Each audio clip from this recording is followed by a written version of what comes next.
Good morning. It is 9:20 a.m. on Sunday, October 29th, 2017. I'm Christiana Ellis and I just got up. This is 5 more minutes.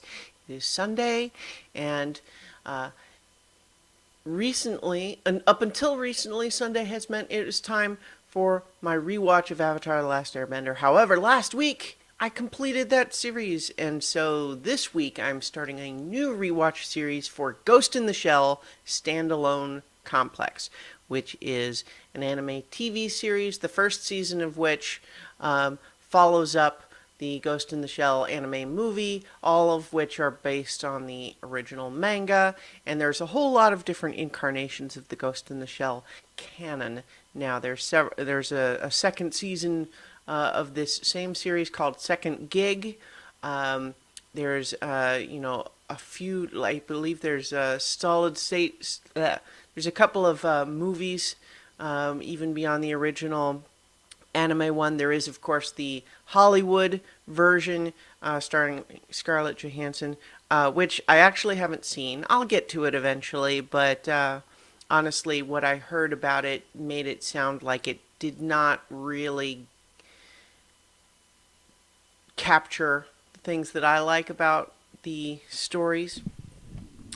And I should say that too, that there's a lot of variation between the very different stories, and I think that Standalone Complex is, to me, my favorite iteration of these ideas in this story, and that's why I've chosen to do it as this rewatch. So, it is an anime series originally aired in Japan in 2002 and then dubbed into English and aired in the United States in 2004.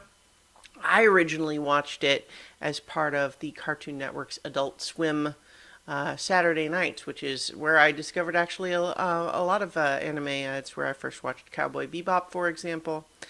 But this is a great show that I watched. I was going to say like live, like as it was going, and I think that's largely true. But it's also true that, even though obviously the internet existed in 2004,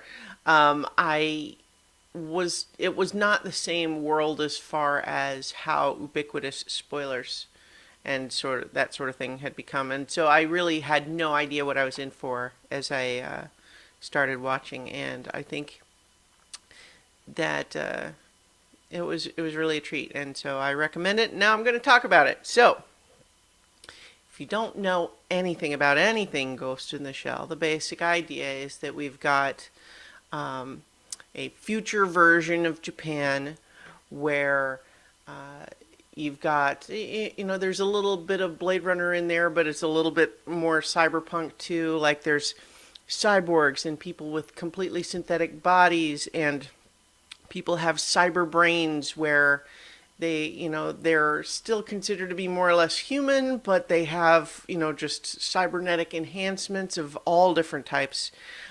People are heavily integrated into their version of the internet.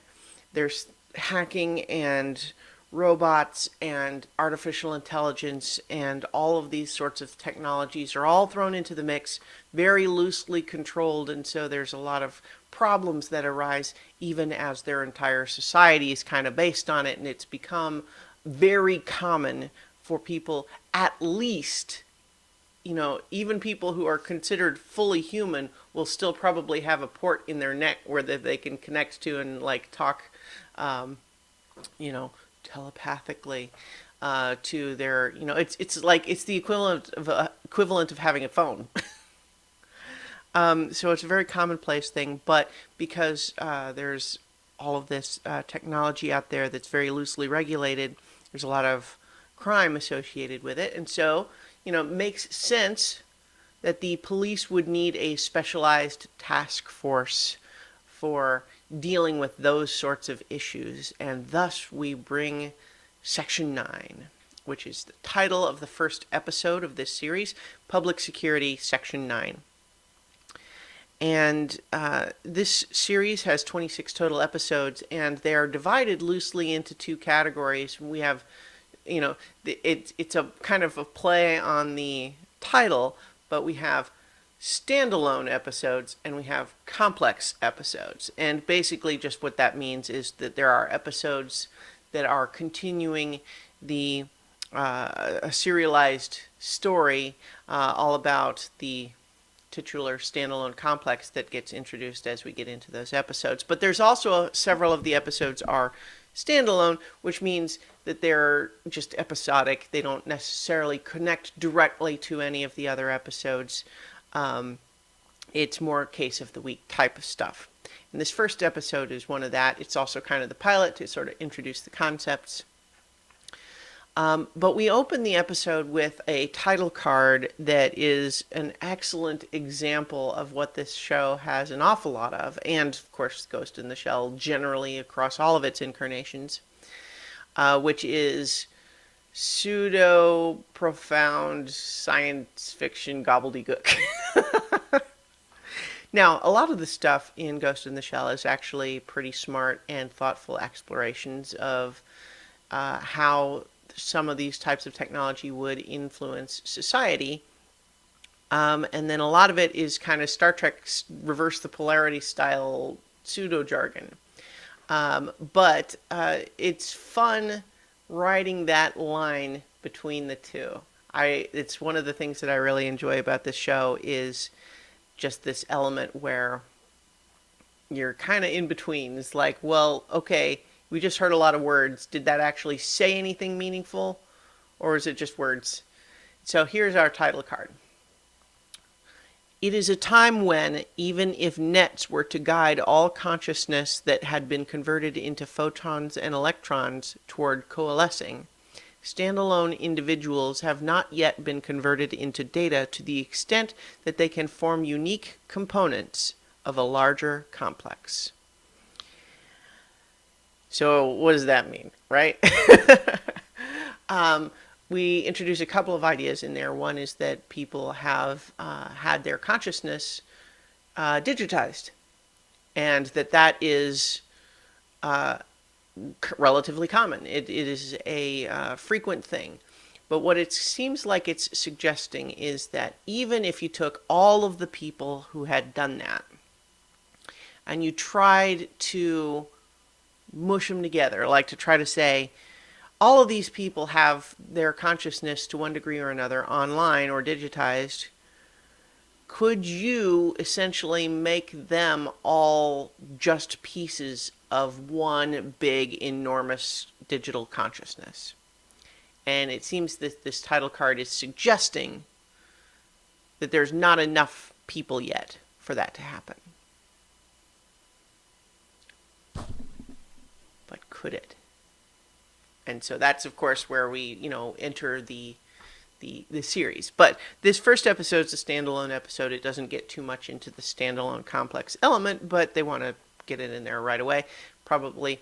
One of the other things we should probably acknowledge when we're talking about the idea of this riding the line between thoughtful science fiction and pseudoscience gobbledygook is that because this was originally in Japanese, anytime we're watching something translated, you increase the likelihood of things being awkwardly phrased and that sort of thing, especially when you're talking about very complicated ideas. It's probably worth noting that as far as my rewatch, I am watching the English dub because that is how I originally consumed the show when I watched it on, Adult Swim, and that's kind of how I think of it. Those voices are the characters I hear, the voices I hear in my head for those characters. I have, once I bought the DVDs, watched the subtitled version. Also good. I honestly, it's kind of easier to consume the dub. It's a pretty good dub, in my opinion. Not that I'm an expert in these things. But anyway, so we begin the episode with a brief sequence somewhat similar to the opening of the original Ghost in the Shell movie, which is we introduce our main character, the Major, Motoko Kusanagi, standing on top of the tall building in a kind of ludicrously revealing clothing, about to do some badass stuff. So let's talk about the Major. We'll be exploring her character quite a bit in this rewatch, so I'm not going to try to cover it all now. But certainly the person that we are introduced to here in this episode shows quite a range, honestly. Because, first of all, it's obvious that the clothing is an affectation of some sort because her cybernetic body is tough enough, strong enough, can do all of these things that, like, it really doesn't need any protection. So she doesn't have to wear armor. Her body is her armor, essentially. But why dress like that? Well, I mean, there's the outside the story angle, which is because she looks sexy, right? But is there more to it? Maybe we'll have to explore. We don't know yet in this episode. But what we see in this in opening sequence is she catches a guy on this building planting some sort of a device, and she basically chases him down and blows his foot off to stop him running. It should be made clear that both of them display some superhuman qualities in this chase. They're jumping across rooftop to rooftop, and I don't mean like brownstones all right next to each other. It's across the street, like from one block to the next. But in any event, she eventually chases him down by being super tough and aggressive, and he says, "You people are cops. Now I know there's no hope for justice in the system." So, this, if we didn't know anything, we might not know what he means by "you people," but we know. So the idea that this introduces the idea that having fully cybernetic bodied people in the police force is maybe not usual. It's not the regular. It's not the norm. But the Major's response here is interesting. And I've got a lot of quotes here. I'm probably going to be quoting this show more than I did Avatar. But she says, "If you've got a problem with the world, change yourself. If that's a problem, close your eyes, shut your mouth, and live like a hermit. And if that's a problem," and she points her gun at him. So what does that mean, right? Like, so it's a little bit of a pragmatic, utilitarian, cynical worldview, right? But then again, she is a police officer, right? So this idea that he perceives injustice in the world, and he is, in theory, trying to do something about stopping it, but it's never made clear what he thinks the injustice is or what he thinks he's trying to do. But so he's thinking essentially that he's accusing her basically of being, like authoritarian, fascist. And in some ways she kind of is, but it's also sort of just a practical standpoint of like, she's basically approaching it from the police angle, which is, you're not going to fix all the world's problems, so you need to just stop making problems for other people. And, especially in this day and age, I think, it'll be interesting to watch this series from the perspective of, authoritarianism and some of that stuff that's going on in today's politics.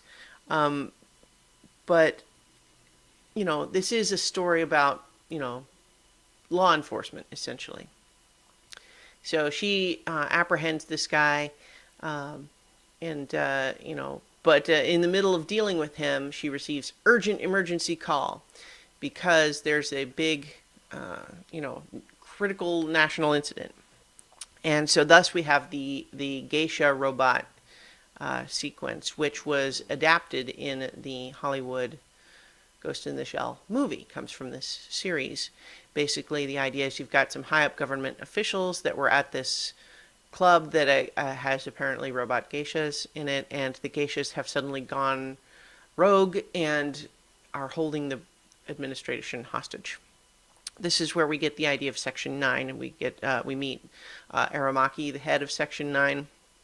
And the way we see that is we see military and the police coming together and saying, like, whose jurisdiction is it?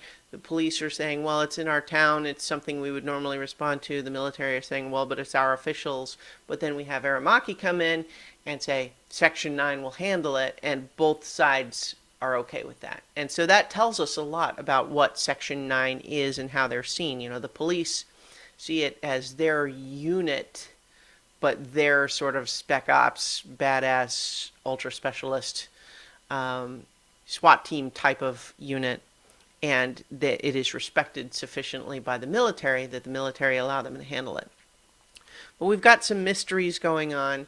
We have introduction of the idea that people with cyber brains can swap bodies, and it's not made clear whether that is just like a swap of the sensory data. You know what I mean? It's kind of like remote control.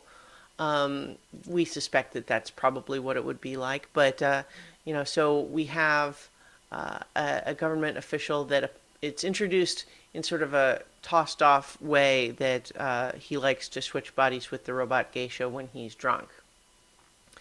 And, the show doesn't belabor that as like a criticism. So like you could have kind of edging towards that line of being a little bit homophobic or transphobic there in that comment. But, they don't really express any judgment other than just like, did you hear the rumor? That sort of thing.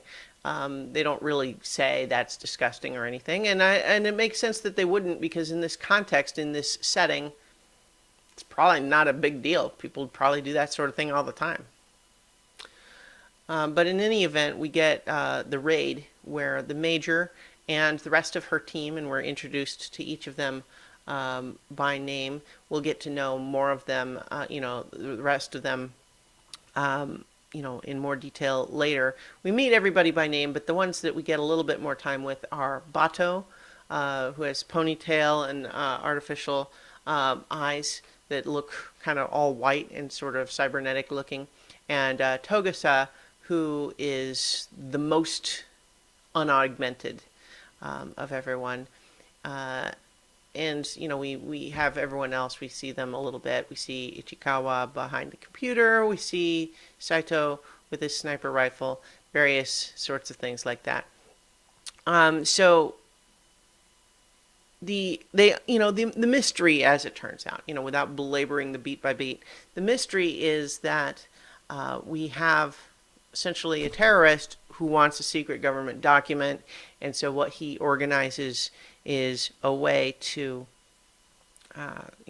to swap himself into this prime minister's body, so to gain access to this document. But Section 9 figures it out, and they stop him. And and it's it's a straightforward episode from that standpoint, but it's important to kind of not have it be too overcomplicated, because of course we're just introducing all of these concepts. But we cover a lot of ground. We see that there's all of these, given how much stuff we're introducing, there's a lot of ground to cover here. First of all, just revealing how many people are just wired up. We introduced the idea that there's a variation in how wired up various people are. For example, one of the other sequences I want to really briefly talk about with regards to the Major's character is that she comes across Togasa at the firing range after the raid, and he's kind of working off stress by firing his old-fashioned revolver. And the Major comes in and kind of warmly teases him about, being so unaugmented, suggesting, like, you're really skilled with your marksmanship, you would be able to do more and put yourself in danger more with less risk if you got a cybernetic body. And he's kind of thanks, but no thanks. But it's a friendly teasing sort of scene, as opposed to something that's cold and authoritarian like we saw her in the opening sequence.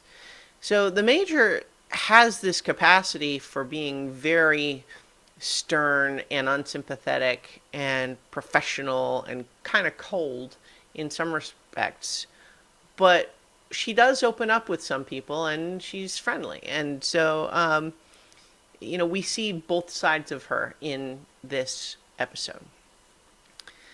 So, I'm already sensing how this show, compared to Avatar, is going to be harder to do these rewatches for, just because it's so complicated. But I'm covering a lot of ground, I suppose, in this one, just in terms of introducing the whole concept of the show. But we'll get more into it as the show explores more of these elements bit by bit, because that's one of the great things about the show, is that it throws a lot at us right at once. But then, over the course of the various episodes, both the standalone ones and the ones that form the more serialized, overarching story, take little pieces of this world and explore them in more detail. And it's great. The last thing that I'll mention about this one is that we only just briefly meet the Tachikomas. We see one of them, which is when it's kind of following Bato around, and it looks embarrassed when it takes too long to get somewhere. And then we see the sequence at the end where the Tachikoma Club, all of these little weird robot spider tank looking things, are getting together to talk. And they talk in this sort of young girl's voice.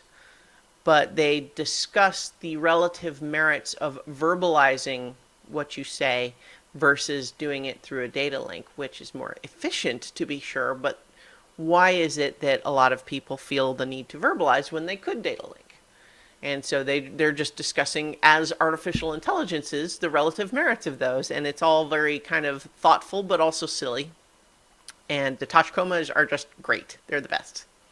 So I'll go ahead and leave it there for today, but I'm excited to dive into the various layers of this show over the next 25 weeks as I continue through this season. I think I am going to just do this first standalone complex season rather than proceeding on to second gig, which I didn't like quite as much. It's still okay. It's worth watching, but that's the plan. So, in the meantime, next week I'll talk about the second episode, which is also standalone, called Runaway Evidence Testation. Some of these episodes often will have kind of double titles, like this one was Public Security Section 9, Section 9. And the next one, Runaway Evidence Testation. There's another one, like later, the first complex episode is called The Visual Device Will Laugh, Interceptor. They're a little weird. But I'll be talking about Runaway Evidence next week, and of course I'll talk to you tomorrow for 5 more minutes.